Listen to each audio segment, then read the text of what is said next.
호세아는 이스라엘의 죄악을 지적하고 이스라엘의 지도자들인 제사장들에게 심판이 있음을 선포했습니다. 7장에서 호세아 선지자는 정치적이고도 도덕적인 죄악을 지적합니다. 또한 영적인 죄악을 여러 가지 비유로 지적하고 있습니다. 저들의 완악함으로 회개하지 않는 이스라엘이 멸망할 수밖에 없다 말씀하고 있습니다. 하나님은 병든 이스라엘을 고치기 위해서 선지자들을 보내서 말씀으로 지적하고 치료해 왔습니다. 그러나 이스라엘의 죄악이 여전하다 말씀합니다. 에브라임은 장자지파로서 이스라엘을 대표합니다. 사마리아는 이스라엘의 수도입니다. 이스라엘 지도자들이 백성들에게 온갖 거짓과 악을 행합니다. 안에서는 도둑질하고 밖에서는 때를 지어 백성의 것을 노략질한다 말씀하고 있습니다. 하나님은 저들의 악함을 생각하지 않는다, 패역함을 마음으로 회개하지 않는다 말씀하고 있습니다. 저들의 죄악이 그 땅에 가득하지만 스스로 가렸다 말씀합니다. 내 앞에 저들의 행위가 명백히 드러났다 말씀합니다. 3절에 그들이 그 악으로 왕을 그 거짓말로 지도자들을 기쁘게 하도다.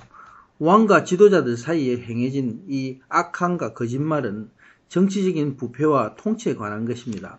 온갖 부조리와 이권, 탐욕과 모략 등 이런 정치적이고 도덕적인 죄악들입니다. 지도자들을 기쁘게 한다는 것은 저들이 자기 유익을 위해서 윗사람한테는 아첨하고 비난하고 중상 모략이 있고 아래로는 폭력과 방종과 부정부패 이러한 행함을 말씀하고 있습니다. 4절에 그들은 다 간음하는 자라 과자 만드는 자에 의해 달궈진 화덕과 같도다. 그가 반죽을 뭉침으로 발효되기까지만 불 일으키기를 그칠 뿐이니라. 그들은 왕과 나라의 지도자들입니다. 저들이 다 간음하는 자라 말씀합니다. 저들의 죄악성을 한마디로 간음이라는 단어로 표현했습니다. 저들의 간음함을 화덕의 뜨거움에 비교를 하고 있습니다. 과자를 구울 때에 밀가루를 반죽해서 부풀 동안 잠시 기다려야 됩니다. 그동안에 잠시 불을 끄듯이 저들의 간음은 잠시 쉬는 것뿐이라 이거죠. 저들의 악행이 마치 화덕이 계속해서 뜨거움 같다 말씀하고 있습니다. 5절에 왕의 날이란 왕이 지도자들을 모아놓고 잔치를 하는 때입니다. 왕과 지도자들이 술의 뜨거움으로 병이 났다는 것은 저들의 극도의 쾌락과 방탕함을 즐기는 죄악된 모습을 나타내고 있습니다. 당시에 북왕국 이스라엘은 정치적으로 암울한 상태에 있었습니다. 왕이 오만한 자들과 악수를 한다는 것은 왕이 강교한 자들과 함께 나라를 다스렸던 그때의 상황을 그대로 보여주고 있습니다. 호세아 선지자가 사역을 시작한 여로보암 2세 말기부터 살상과 모반이 계속되는 정치 상황이었습니다.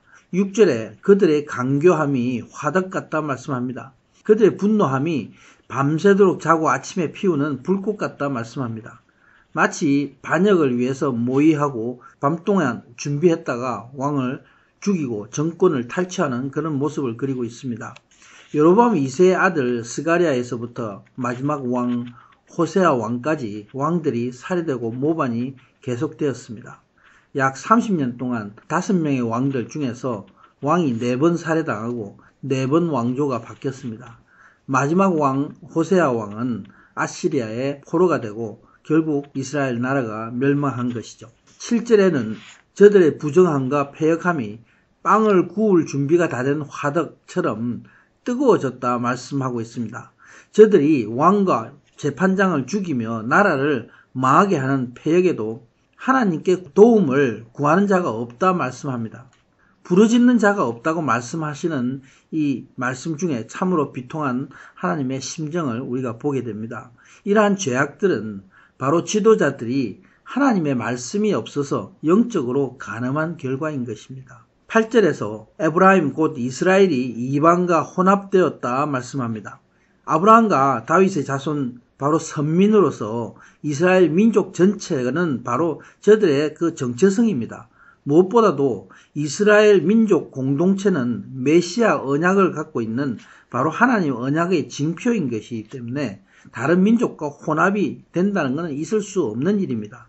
근데 바로 이스라엘은 모든 족속에 복음을 위해서 보냄받은 민족이기 때문에 그렇습니다. 그래서 혼합된 민족은 뒤집지 않은 전병이라 말씀하고 있습니다. 믿는 자의 삶도 마찬가지입니다. 하나님을 향해서 성결한 삶을 살아야 되는 것과 같이 이 세상이 우상이 되어서는 안 됩니다. 하나님의 나라는 세상과 혼합될 수 없습니다. 그러므로 뒤집지 않은 전병, 바로 먹을 수 없는 악한 열매입니다. 하나님은 우리가 바로 잘 익은 좋은 열매가 되기를 원하고 계신 것이죠. 9절의 말씀입니다. 이방인들이 그의 힘을 삼켰으나 알지 못하고 백발이 무성할지라도 알지 못하는도다. 이방인들이 이스라엘의 순결을 범했지만 알지 못한다 말씀합니다. 저들이 재산도 다 잃고 나라를 잃어도 이스라엘이 끝까지 하나님의 뜻을 알지 못했습니다. 10절에 이스라엘의 교만은 그 얼굴을 드러났나니 그들이 이 모든 일을 당하여도 그들의 하나님 여호와께로 돌아오지 아니하며 구하지 아니하도다. 이렇게 말씀하고 있습니다.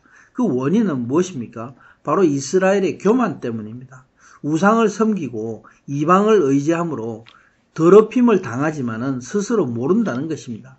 그래서 하나님께 돌아오지 않습니다. 조공을 이방에 바치고 또 나라가 황폐하게 되어도 하나님의 도움을 구하지 않았습니다.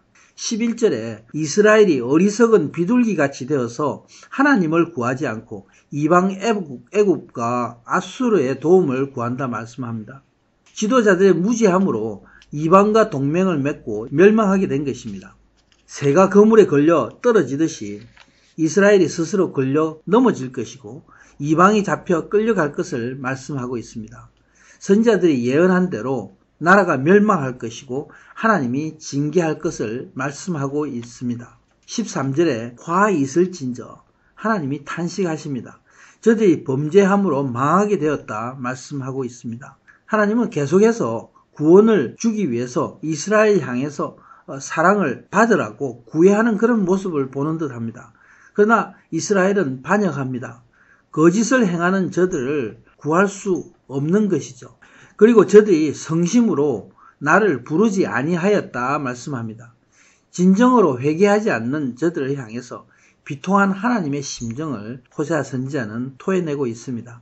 저들이 탐욕으로 구하는 것은 바로 세상의 것이고 이방과 연합하는 저들이 하나님을 거역하는 것이다 말씀하고 있습니다. 하나님은 이스라엘을 광야에서 연단하셨습니다. 그래서 믿음을 굳게 하셨습니다. 하나님이 공급하시는 분이시고 하나님이 그들과 함께 하심을 저들이 경험하게 했습니다. 그리고 요단강을 믿음으로 건너게 하셨습니다. 그런 이스라엘이 하나님의 은혜를 잊은 것이죠. 우상을 섬기게 되고 이방과 연합함으로 하나님을 반역하게 된 것입니다. 그러나 하나님을 반역하고 죄악된 이스라엘을 향해서 또 나와 우리 모든 사람을 위해서 예수님은 이스라엘의 혈통을 따라서 이 땅에 오신 것입니다. 십자가의 죽으심으로 나를 구원하셨습니다. 바로 하나님은 사랑이십니다. 아멘.